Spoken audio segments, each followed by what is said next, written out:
Hi, I'm Elise Groves from First Priority Financial. This is Daphne Peterson, the Sonoma County Real Estate Resource, and we'd like to bring you a great home buying tip today. Daphne, let's talk about disclosures. Disclosures is a huge thing, so you're trying to sort of stump the realtor That's here. right, exactly. And that's okay.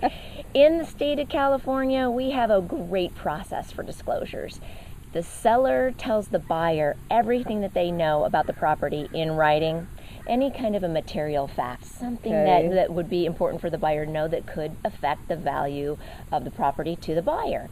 And on the other side, the buyer has an obligation to do all of the inspections and do their due diligence. And so when we have both sides making sure that we find out any potential bad news or that they know all the facts, then the process generally works very well. That makes perfect sense. So what are your typical disclosures that you would recommend that a buyer obtain? Well, you're going to have the real estate transfer disclosure statement that is required by law, as well as the seller property questionnaire.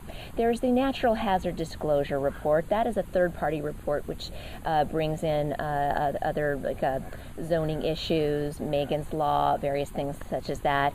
Earthquake faults, flood zones. There you go. Yeah, all right. Exactly. That we don't necessarily want your realtor to do. Better to have a third party who really researches that out thoroughly. Perfect. So you have your seller's written disclosures, the statutory ones. There's water heater, smoke detector. The water heater has to be double strapped. The smoke detector and carbon monoxide detector need to be in place. That's a new disclosure, It isn't is a new disclosure. The carbon monoxide, that's right. And that is like the smoke detector, is the carbon monoxide an obligation of the seller to furnish? It must be in place before the close of escrow. And that's what, maybe a $10, $15, $20, $30. It's I think that's right. I think we were at Lowe's the other day and it was about a $30 detector. Yeah. Well, hey, in fact, important. I'm just working up a new thing on exactly where to place that carbon monoxide detector. Perfect. All right. We can talk about that later. Perfect. Well, as you can see, there are so many things that need to go into a proper real estate transaction, and particularly as a buyer, you want to make sure that you really